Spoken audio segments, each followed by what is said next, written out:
Hi, I'm Campbell Choate, joined with Will Stevenson and Anthony Silvani, and this is Beyond the Sidelines.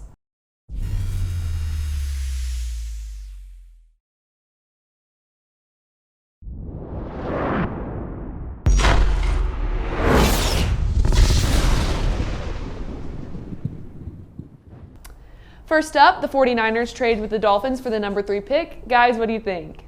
Good move for the Niners. I really do like the move. I think that it clearly shows that they're going to go quarterback, even though after they did it, they came out and said that they're going to stick with Garoppolo. I think that they're going to stick with Garoppolo, and I could see them taking whatever quarterback they end up taking as a project, or they moved up to get a weapon in Jamar Chase for Garoppolo. No, I can't see them going with a weapon. They moved up to 3 for a quarterback because they know those top 4 won't make it out of the top 10, and Jimmy Garoppolo's not the answer long term. And I mean, I've seen rumors saying that they traded up to 3 for Mac Jones. That's just a smokescreen. They're going to take either Justin Fields or Trey Lance. They would love Zach Wilson, but he's not getting passed by the Jets. Well, it's still up in the air. I could very easily see the Jets going with Fields. So I have this the second best quarterback in this class.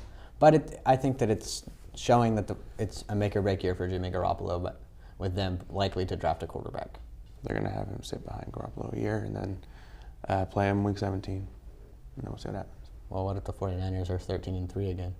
Well, then you play in week 17. You already had that playoff spot locked. I see. That's crazy. Give your quarterback a resting game. All right. Shortly after the Dolphins trade with the 49ers, the Dolphins traded their 12th pick to the Eagles for their 6th pick. Guys, what do you think? I was very, very angry when I saw this, not going to lie. I saw this and I was sitting in my chair, and next thing you know, I was being thrown out of my chair by myself. I really wanted Jamar Chase. He was definitely going to fall to us at 6. But now that the 49ers are at the 3, the Dolphins have our 6th pick. We're now at 12. As an Eagles fan, I'm very annoyed by it because I was very much hoping for Jamar Chase. I'd wanted him since last year or halfway through the season when the Eagles were doing really, really terrible. And now it's very sad for the Eagles. But I like the pick now because I've come to terms with it. We're still going to get a top player, so it's okay. I don't get Howie Roseman. I mean, Doug Peterson tanked for this pick in the last game of the season, then you go and trade it away. You could get Jamar Chase, but we also fired Doug Peterson, so. Okay. I get that. But, I mean, you lost that game on purpose, and then you traded the pick away. You might as well have just gone out and won the game, went to 8 or something. I don't know. But no, they could have had Jamar Chase. I still think they're going to end up with probably a Jalen Waddle, who I think is really good.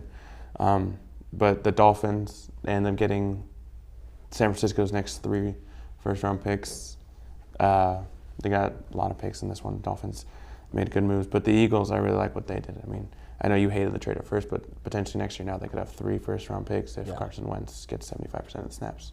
Yeah, the Eagles next year are probably going to get 3 first-round picks plus a 3rd this year. And it's a good trade, but I'm still mad about the Jamar Chase thing. But Howie Roseman, that game was not lost on purpose. Doug Peterson went before the game, said that they were going to play all the players because they already were out of the playoffs. They were going to play some of the backups regardless. So that was already part of the game plan. It wasn't lost on purpose. Now I can see where you're coming from with that, but I don't think Nate Sudfeld is a terrible quarterback. So I'm content, and I'm not ecstatic. I'm okay with the pick. Well, just hope we don't mess it up. I mean, apparently there were rumors circling saying that they were trying to trade up to go get Zach Wilson. I would not have been happy with that. I don't like Zach Wilson all that much. I think he's an amazing player. I just don't think that he'd be a good fit on the Eagles. Yeah, we'll see. Baylor and Houston advanced to the Final Four with Gonzaga, USC, UCLA, and Michigan looking to punch their own ticket to the Final Four. What are your guys' opinions? I haven't been watching much March Madness. All I know is that it's been really crazy, and I personally love Gonzaga. It's been as a little kid, I saw Gonzaga everywhere. I used to live really close to it, and they were like the school it was a close by school that you couldn't really go to because it was way too expensive. But they were always good at basketball. So I think Gonzaga probably is going to end up winning it all. Yeah, I mean, I don't think anyone can give them a run for their money. I mean, they were in a close game last week. I don't remember who they played, but I don't know, they were in a close one, and they pulled out and won by 20 points. I just think that they're too dominant inside. Drew Timme, I think, is going to win. If they end up winning the championship, I think he's going to win the MVP of the whole tournament. He's been insane. But don't count out USC. They went out, they upset Kansas by 15 or more points. They beat Oregon, a team who destroyed Iowa. I think that this USC team is really good. I think they're going to give Gonzaga a real test tonight. If I'm not mistaken, USC has Evan Mobley, correct? Pretty sure. And Evan Mobley is very considered to be the best center in this draft class, upcoming draft. So I think that USC has a chance. I could easily see a Gonzaga-USC final matchup. They play tonight. They play tonight? Yes. I will be tuning into that game then. I mean, watching last night's games, Baylor, they had a tough game against Arkansas. They were up 15 at the half, and then they ended up being only up by 7. But they pulled out in the end. I think Baylor is a really, really strong team. First Final Four appearance since 1984. I think they're finally ready to contend. I think they're the only team left that could potentially challenge Gonzaga. I like Baylor, but not that much. Aaron Gordon was traded to the Nuggets. What do you guys think? I like this trade. Aaron Gordon goes to a contending team, and I think he completes the Nuggets team offensively. I think this was a really good move by the Nuggets. What you said offensively? And defensively. He's definitely a better defender. His scoring is above average at best. He's a really good showtime dunker. His three-point shot is semi-consistent, and he can't really get open in the paint. The main reason they traded for him is to have defense at the 4 spot, because Jamal Murray can't play defense. We know Nikola Jokic can't play like a defense. He's a point guard playing center. And I think that it's a good move for the Nuggets to get that defense, and I also think that it's a good move for the Magic to get a young player and a first-round pick in R.J. Hampton. I really do like him. I think that his potential is pretty high. I think he could be a very valuable sixth man to a team. I don't ever see him being an amazing starter, though. Yeah. Lamarcus Aldridge signs with the... Is that how you say that? Lamarcus Aldridge. Lamarcus Aldridge. Aldridge. Okay. Sorry. This was going to be a pain to edit. My bad. Okay. Lamarcus Aldridge signs with the Nets. What do you guys think? I like the signing. I do, especially for Lamarcus Aldridge. The Nets are pretty much a lock to win the finals now. They have Kyrie Irving, James Harden, Kevin Durant, Blake Griffin, Lamarcus Aldridge, DeAndre Jordan, Spencer Dinwiddie. They have so many pieces, and they've just kept adding and turning themselves into a super team.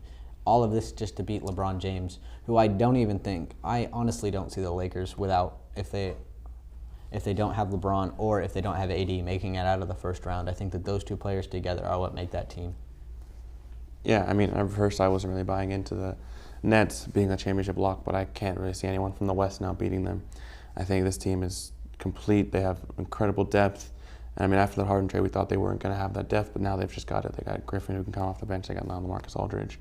This team is stacked with stars, and Kevin Durant is still to come back. I don't think any team's going to beat him. And Lamarcus Aldridge is a very good scorer that you can use off the bench. Him and Blake Griffin are going to be an amazing bench unit. And on top of all that, they've just been able to go and get every single top player. Like, every single top player wants to go there now because they know that they're basically a lock to win the championship. I was very surprised when Andre Drummond didn't go there, but it made sense because they did just go sign Lamarcus Aldridge. So it's a great move for both teams involved. Very sad that the Lakers are going to get beat. But I could see a team in the East beating them, and it's the Sixers. I don't see the Lakers making the finals. Neither do I. It's now time for some argument topics. Who won the Miami, San Francisco, Philadelphia trade? Will, what do you think? I think that it was Miami. They got multiple first-round picks from the 49ers in exchange for the third pick. They got to stay in the top 10, and it only really cost them one first-round pick. They gained 2-3 first-round picks and lost one additional first-round pick.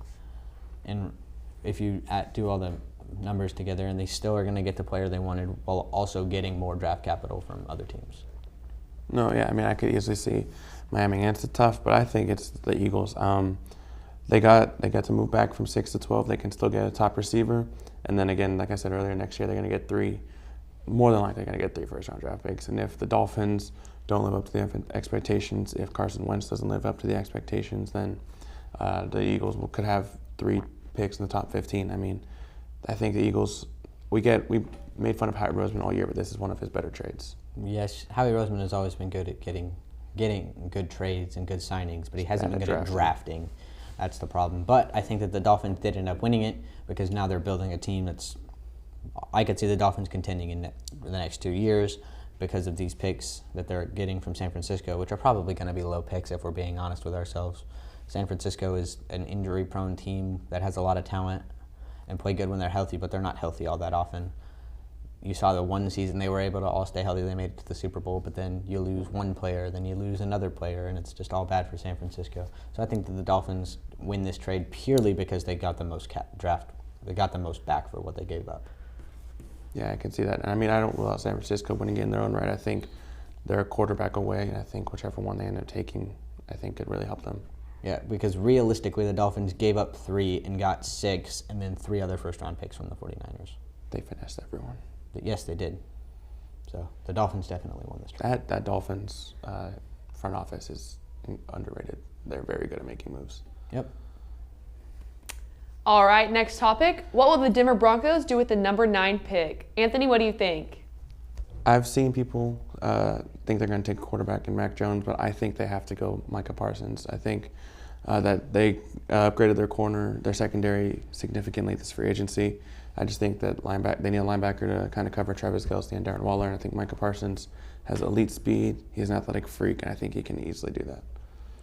I would love to agree with you and say Micah Parsons. I like him as a player. However, I've been looking into Micah Parsons, and there's some off-the-field issues that have come up. Like some reports say that he doesn't want to play football. He doesn't care, and he's a locker room cancer. All those bad things. So I think that the Broncos are probably going to go with either Surtain or a quarterback. But I'd like to see them go Surtain, upgrade the secondary that's already really good. Have him, Kendall Fuller, Ronald Darby, Justin Simmons, Kareem Jackson. That'd be an amazing secondary. That would be a high secondary in the league. And it would definitely help given that you had to play the Raiders and the Chiefs, which have actually more the Chargers and the Chiefs, which both have pretty good offenses. So I think that Surtain would definitely be a bigger help than Parsons would. Yeah, I could easily see them going still corner because Kyle Fuller's only on a 1-year deal. I could see them easily trading back and probably selecting Trayvon Merrick at TCU because Kareem Jackson's only on a 1-year deal. They have a basically unlimited amount of options at this point. I just think Michael Parsons completes that defense. I think that Surtain completes the defense, and I think that Parsons would hit a locker room cancer is something that definitely translates over. That's why some players that are really, really good fall into the later picks, which is what I think is going to happen to Parsons. And by later picks, I mean 15 to 20. All right. Quickly. With the Melo Ball out, who will win Rookie of the Year? Will, what are your opinions? I would love to say it's going to be Tyrese Halliburton. However, I don't think it's going to be him. He deserves it. He's played amazing. He's playing like a veteran out there off the bench. But I think that the player who I think is actually going to win it is going to be Emmanuel Quickly. He's coming off the bench as well, but he's playing for the New York Knicks. That he's helping the New York Knicks into playoff contention. The Knicks are amazing, and he's been just playing out of his mind, and he's learning behind Derrick Rose. So you see his improvement every single night. With Halliburton, we kind of already know what we were going to get from him when we took him in the draft. You get a 3-and-D kind of player with some other scoring abilities who's never really going to be that good of a starter and is going to be a better bench player. But I could see Quickly after Derrick Rose leaves New York being the starting point guard for that team for years to come. And he's just been playing out of his mind. So. Yeah, I can easily see Quickly winning it. But I think it is going to be Tyrese Halliburton. I mean, he's really good coming off the bench. He's helped that Sacramento team that hasn't really been good, and they've kind of exceeded expectations this season. They still have a lot to go, though. In order to make the playoffs, I don't think they will. But I just think Halliburton off the bench has been really good for them, and I think it's him and LaMelo the front runners right now. Hold on, the Kings have not exceeded any expectations. The expectation is that they were going to make the playoffs. And as you can see, that they're not going to make the playoffs. But I would love to see Halliburton win it. I really do. But I think that no matter how much it shouldn't, market definitely comes into it during the voting, and team success definitely comes into it during the voting. The Kings might make the playoffs, which I'd be happy that they made the playoffs, but then at the same time annoyed because then we wouldn't get a lottery pick. But I think that the Knicks are basically playoff locks at this point. Quickly is a big part of that. He runs that bench unit for them. And Halliburton is an amazing player, but I think that Quickly is just more exciting and a bit more valuable to the team at this moment. Now, will Halliburton be more valuable in the long run? Also probably not. But in this moment, Quickly is more valuable. And I love Halliburton, so it's really hard for me to say this. But from a pure analytical standpoint, I think it's going to be Quickly. I mean, I just think that Halliburton, I get that they're both really good players, but I think Halliburton offers a lot more to that Sacramento team. Yeah, and I do think that he's important. He's a very important part, but I think Quickly's scoring ability and ability to just play defense and not Quickly fits perfectly into the system. Halliburton also does, but Quickly just does it better and is more exciting while doing it. Halliburton's kind of not. He's not very fun to watch, but he's very efficient when to do. He's not fun to watch because he plays for the Kings. The Knicks are a budget team that everyone wants to watch because they're in New York and they've been the powerhouse of the NBA over the last, or before, LeBron came in the league. It was always the Knicks. I just think that the Kings, Halliburton, he's been really good for them. Did you just say that the Knicks were the powerhouse of the league? Let's see. So in the 1990s, it was the Michael Jordan and the Bulls, and then it was the Houston Rockets, and then it was the San Antonio Spurs, and then it was the Los Angeles Lakers. The Knicks have been the laughingstock of the NBA since the 2000, when James Dolan took ownership of the team. Since then, before this season started, they had 1,000 losses. And now, you're saying that they were a powerhouse of the team? Sure, from a marketing standpoint, they were a powerhouse of the team, but they were not that good of a team. Nobody wanted to go there. Nobody wanted to play for Dolan. And now, look at where they are. They have a player. The media is all over the Knicks, and Quickly is going to win Rookie of the Year. We'll see. All right. Next topic. Will San Francisco take Justin Fields or Trey Lance with their new number 3 pick? What do you think, Anthony? I think they're going to take Justin Fields. Kyle Shanahan, he loves a quarterback, but I don't think Jimmy Garoppolo is the answer. I think Justin Fields, he has good decision-making, a very good arm, very good deep ball accuracy. He can definitely escape the pocket. I just think that Justin Fields is better than Trey Lance. I get Trey Lance is really good, don't get me wrong, but I just think Justin Fields is more elite and ready. Okay. Justin Fields has some decision-making issues. That's why he's not considered better than Zach Wilson by most people in this class. Now, I think that if the 49ers have came out and said Jimmy Garoppolo is going to be our starting quarterback this year, and I think that if you're trading up to get a player that high, that Trey Lance has a very high upside. Justin Fields would not be good to sit for a year, so I think that they're going to take Trey Lance to be a project quarterback for however much longer is left on Jimmy Garoppolo's contract. I think that he's a strong-arm quarterback. He had 20 in his only year that he was able to start at North Dakota State. He threw no interceptions and about 2,700 yards, while against D2 defenses, yes, but still impressive that he didn't throw a single interception. Yeah, but I mean, again, don't get me wrong, Trey Lance is a talented quarterback. He's an amazing quarterback with a lot of upside. But I think Justin Fields has shown that he can do it in the big leagues. He played against the Big Ten 2 years in a row. He threw 41 touchdowns to 3 interceptions his first year.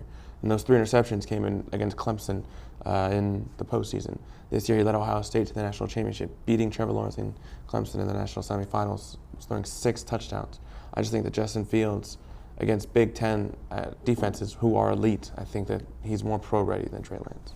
I think that Trey Lance, yes, Fields is more pro-ready, but that's not the point of that's not the argument I'm trying to convey. What I'm trying to convey is that they're trading up to take a project quarterback. Fields is not a project quarterback. He expects to get drafted high and start for a team.